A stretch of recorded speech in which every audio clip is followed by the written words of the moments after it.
It just didn't seem real.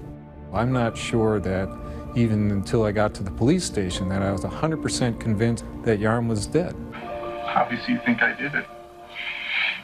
I don't know what makes you think that. Because I had a neighbor staring at you watching you do it, that's why.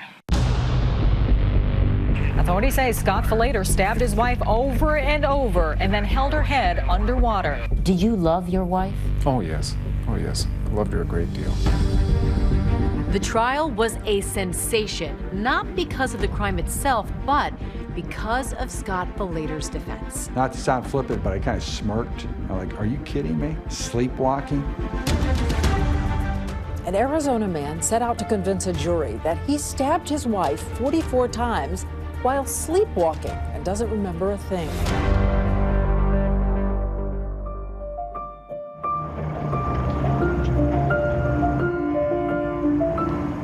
They're pretty rocked, which is why people come here. There's our driver. The Falater family is living in Arizona. Scott Falater is a successful engineer. He's working at Motorola. Yarmila Falater pretty much is in charge of the kids. It's not on. Yes, it is. Scott and Yarmila have been happily married for over 20 years, and Scott calls her Yarm for short. January 16th, it was a typical Thursday for my family. I recall having family dinner. After dinner, I went and worked on the computer, and then the kids went to bed at 9 o'clock. It's been a long day at work, and now his wife wants him to go fix the pool filter at 9 in the evening. The O-ring was so old and kind of stuck. And he tries to dig it out of the pool pump, and he's not able to get it all out. My wife was asleep on the couch with ER on television, and I woke her up and kissed her goodnight, apologized for not fixing the pool filter, told her I'd get to it the next day, and went to bed myself. Greg Coons and Stephanie Reedhead live next door to the Falaters. Greg and I were getting ready to go to bed somewhere a little after 10, probably 10:30. And then I heard moaning or crying or something. And then I told Greg, I think it was something outside. What the neighbor sees is a body of Yarmila Falater just lying there. He thinks that maybe this is someone who's just drunk and passed out. Some time passes, and Scott then comes out onto their backyard. He then grabs her by the arms, over her head, and drags her to the edge of the pool. He then seems to roll her body into the pool. We thought he was splashing her and trying to wake her up. And then I remember Greg running in. Oh my God, he put her head underwater. She's in the pool, but now he's actually holding her head under the water.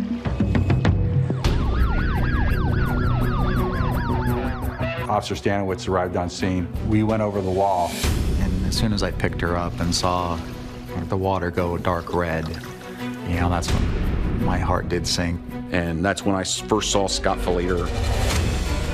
We stepped in, and from what I recall, almost immediately I recognized Scott Falater at the top of the stairs, wearing a crisp white t-shirt, red flannel pajamas, and he made remarks to the extent of, "What's going on? What are you doing in my house? Why are you here?" I was just hopelessly confused at first. I kept asking, what is going on? All they would do is yell, "Get down," you know, "Shut up, get down." They asked me how many people were in the house. He told us 4. We asked him who, and he said it was his family, his wife, 2 kids, and himself. Well, at that point, I had observed his wife in the swimming pool when I jumped over the back wall. I went to bed as a 12-year-old kid with a happy life, and I woke up to a police officer telling me that my mother had died. Scott Falater says in those early first moments while he's in custody, he's confused. He doesn't seem to realize what's happened to his wife or that he may be responsible. Obviously you think I did it. I don't know what makes you think that. Because I had a neighbor staring at you watching me do it, that's why. Jeez. A lot of suspects might say, "No way, you got the wrong guy, I would never." But Scott just keeps saying, "I don't remember." I'm sorry, I don't remember doing it. I get the blood on you. What blood? Blood all over your neck. Strangely, There is no blood on Scott's crisp white shirt or his red pajama bottoms, but Detective Norman sees some on his neck. You do? I didn't know there was blood on me. Scott is arrested, he's charged with first-degree murder, and if convicted, he is facing the death penalty. Michael, are you aware of the fact that if your father is convicted of first-degree murder, that the prosecutor could ask for the death penalty? Yeah.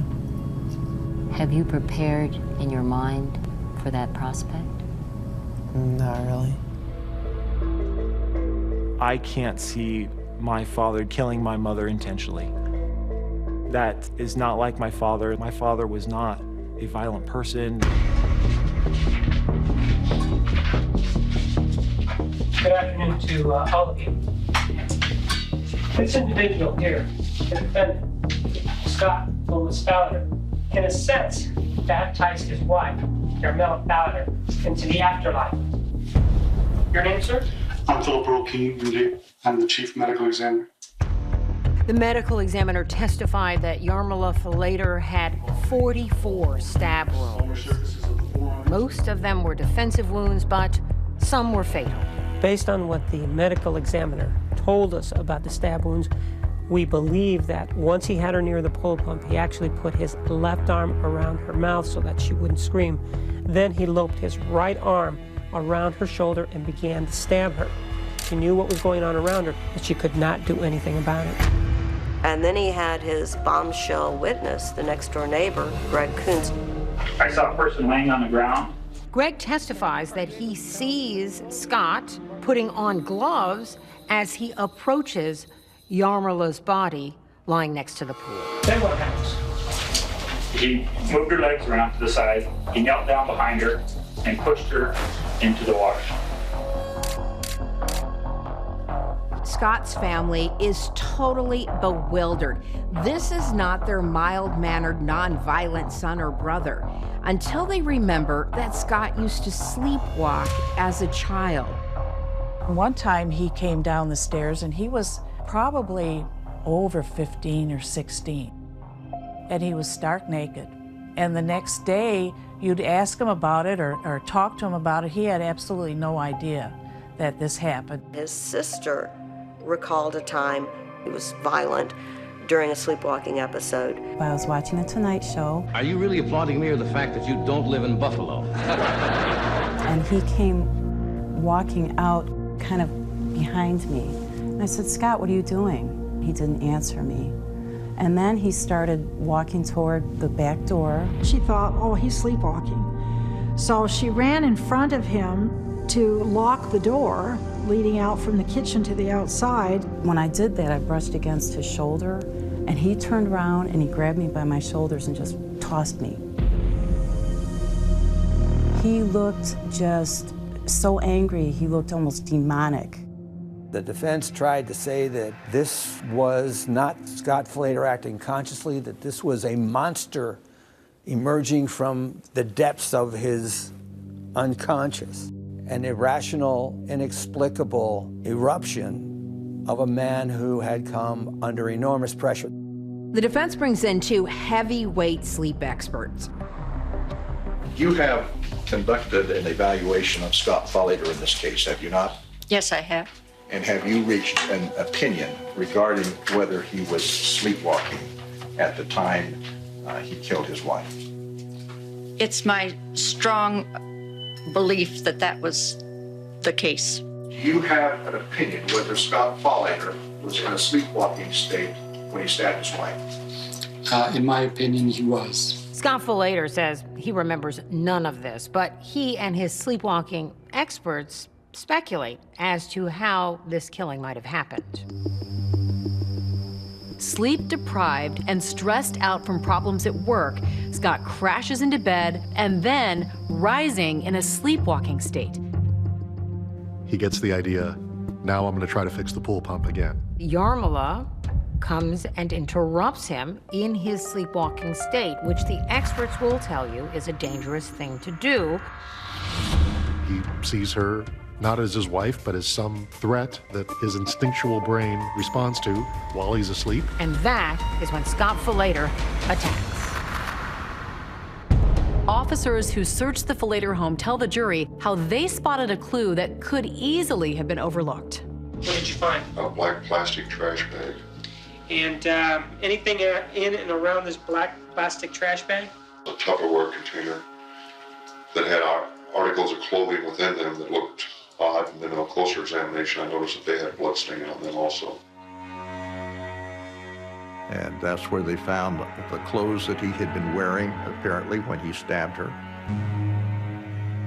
So what did you find inside of this Tupperware container once you opened it? A honey-type knife, which was blood-stained. That was the murder weapon. Voila, everything we're looking for. We just hit the jackpot. Then the prosecutor calls his own sleepwalking expert to the stand, Dr. Mark Pressman. In your experience, do sleepwalkers tend to conceal objects? Is that something that they do, generally speaking? Sleepwalkers may misplace items, but to my knowledge, sleepwalkers never hide something. And these items were not only hidden, they were packaged neatly. For the prosecution sleepwalking expert, the most compelling evidence that Scott Falater was awake came after he stabbed his wife. He returned to Yarmila's body and dragged her over to the pool, held her under. A second act of violence. The only way that sleep specialists think that violence can happen with a sleepwalker is that somebody confronts them, physically confronts them, gets in their way. That's clearly impossible on the second episode of violence. He's got the weapon. He's got an eyewitness. There's just one thing he hasn't got: a motive. And suddenly, it seems to appear a phrase Scott Falater used: unforgivable sin. Whatever this unforgivable sin is, he can't wait to be rid of her.